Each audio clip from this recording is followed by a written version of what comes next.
I think we are in a situation of a national security crisis that is only going to get bigger. I think the Russians are running a strategic political warfare operation against the United States, and that we are at cyber war with them. Now, what appears to be happening is that they are running an operation to select or influence their preferred candidate to get into the White House. We are in danger. Our national intelligence and national security and the American democratic establishment of choosing a presidency is under attack right now, and we really need to take this seriously. In case you missed the date on that clip, that was Malcolm Nance on this show almost exactly 1 year ago, predicting the Russiagate crisis that has engulfed the Trump administration. In the years since Malcolm made those remarks, evidence has mounted that Russia meddled in our election to help get Trump elected. Whether the Republican presidential campaign cooperated in that attack is a matter of ongoing investigation.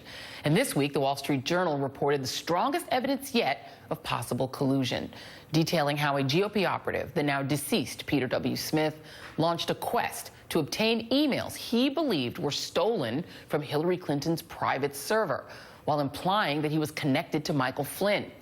Another Wall Street Journal story that broke overnight revealed that Smith also listed other senior members of Trump's campaign in a recruitment document, including Steve Bannon, Kellyanne Conway, and Sam Clovis, now a senior advisor at the Agriculture Department. The Journal writes that there is no indication in the document that Smith sought or received any coordination from those campaign officials. And joining me now is Malcolm Nance, the Russia forecaster. He's also the author of The Plot to Hack America. Naveed Jamali, former FBI double agent and author of How to Catch a Russian Spy. And Nayyera Haq, former State Department spokesperson and a former White House senior director. We're going to get you a book, Nayyera. So I have to go to you first, Malcolm, and I'm just going to let you say I told you so. I feel like we've been having the same conversation every week for a year, and now it literally is actually we've been having the same conversation for a year. If it was so evident to you as a national security professional that Russia was attempting to intervene in our election in order to steal it for one candidate, why was it not evident enough to our national security structure for them to stop that from happening?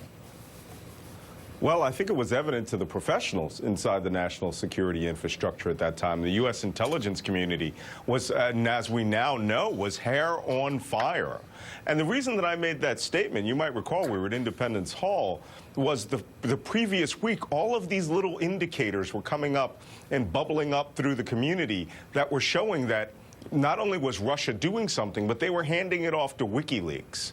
And, you know, a few days earlier, WikiLeaks said that they had all of the DNC documents. But we had been tracking the Russians' handling of those documents for almost 2 months. So it became very clear that there was this handoff from one agency to the next. But John Brennan was going around at that exact time telling everyone within government over that period and that next 8 weeks that the United States was under attack, precisely as I said it.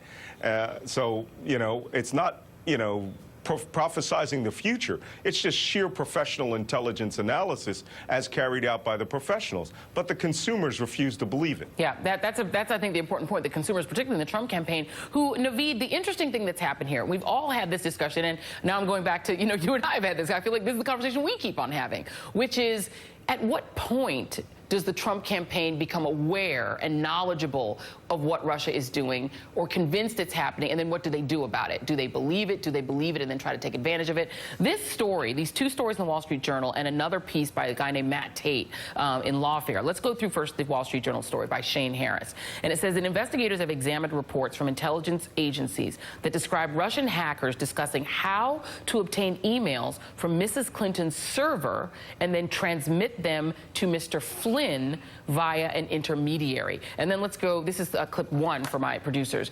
Matt Tate, who is one of the unnamed sources in that story, then outs himself in Lawfare Blog, said, I'm one of the sources in this story.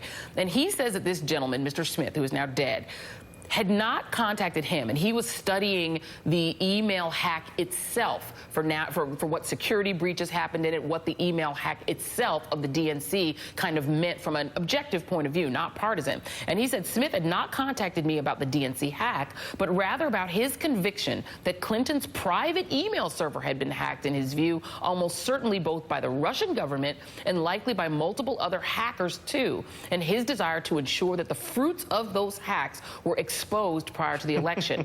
He mentioned that he had been contacted by someone in the, quote, dark web who claimed to have a copy of emails from Secretary Clinton's private server, and he wanted me to help validate whether or not the emails were genuine.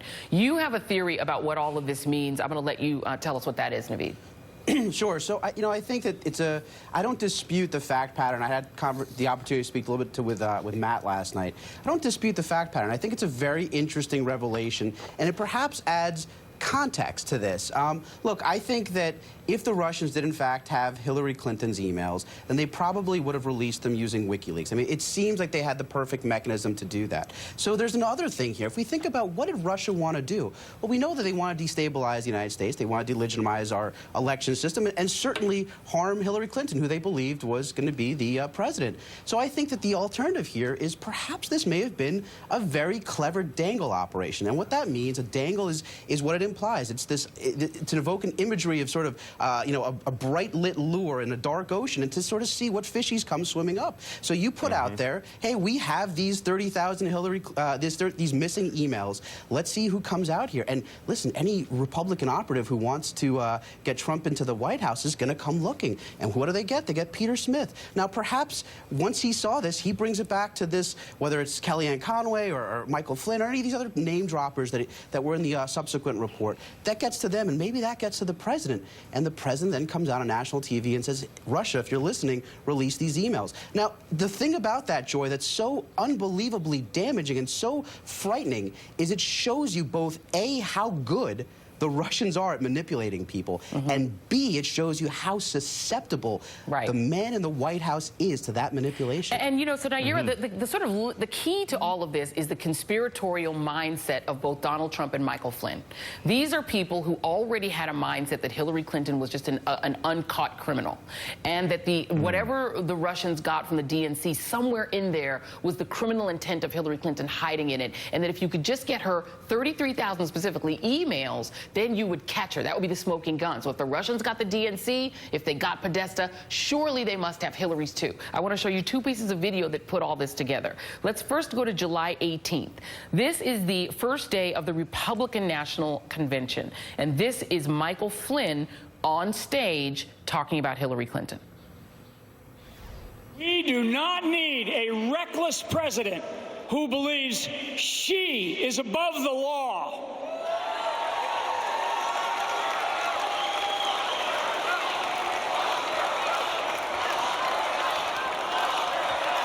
Lock her up. That's right. That's right. Lock her up. I'm going to tell you what. She put our nation's security at extremely high risk with her careless use of a private email server.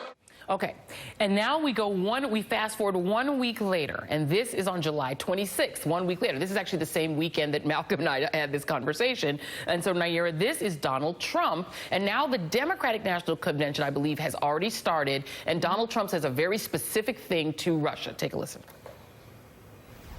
Russia, if you're listening, I hope you're able to find the 30,000 emails that are missing. I think you will probably be rewarded mightily by our press. And not to get too conspiratorial, but he did that news conference in Miami, the same place that this Mr. Smith was, in Florida. Your thoughts? This is what winning at all costs looks like, and it's about winning in a personal capacity. It's not about winning for the United States of America, and this is the problem when national security is set aside for the advantage of a particular individual who wants to win public office. This is a fundamental divide that we are seeing not just last year during the election season, but that Russia has been trying to manipulate and take advantage of with the Trump family for almost a decade, ever since the collapse of the Soviet Union, the sell-off of Russian assets.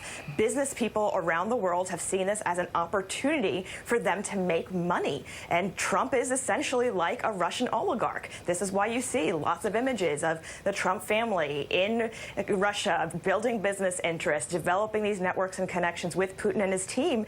And unfortunately, with the election of the United States, they had to pay back, and that's what Putin and Russia have been playing on, is this Trump family family personal interest in business, economics, for their personal gain, and not for the national security of the United States. And I'm going to give you the last word on this, Malcolm, because you did predict it, so I'm going to give you the last word on it. Matt Tate said in Lawfare that when he tried to explain to Peter W. Smith that if he had received this, if he'd been contacted by the dark web with Clinton's personal emails, he should take it very seriously, that possibly it may have been part of a wider Russian campaign against the United States. Smith, however, didn't seem to care. If they were genuine, they would hurt Clinton's chances and therefore help Trump. Did he become an unwitting asset, in your view, due to his zeal to try to beat Hillary Clinton? Absolutely, he's an unwitting asset. And as you recall in my book, I wrote about all these people were unwitting assets. You know, the Russians use two methodologies, like Naveed said. The dangle, where they put something before your eyes, but they also go direct from time to time. And I think Michael Flynn may have been the subject of a direct approach, you know, hey, go after Hillary Clinton. But can I just say one last thing? I know precisely when this information was injected into the bloodstream of American politics. Early 2016, there was a news report from Russia that was put out through Sputnik and another smaller agency, which was picked up by a right-wing blogger. And that story that Putin was having a debate within the halls of the Kremlin about releasing Hillary Clinton's 33,000 emails got repeated by Judge Napolitano on Fox News in April. And it disappeared, but didn't come back up until Trump's statement in July. It was festering during all that time, and these people didn't care. But they knew, they would had to have known that information would be coming from the Russians, and that informed Trump and all the people who had conversations with them to make that statement about Russia, if you're listening, release Hillary Clinton's emails. They don't care. Win at all costs. It makes so much more sense with this piece of the puzzle that you don't have to believe that Donald Trump and his team knew that the Russians were going into the DNC. They don't even have to be involved at that point. They just have to believe in their minds that they also got her emails. That's all they need. Right. They're conspiracy theorists. They want those emails because they think that's how they're going to beat her. It makes a lot more sense, for sure. Malcolm and Naveed, tell me the winning lotto numbers when you get off the air, because since you guys are able to do such great predictions, Nayyera Haq, we're getting you a book because we want everyone to have a book. Thank you, guys. And coming up.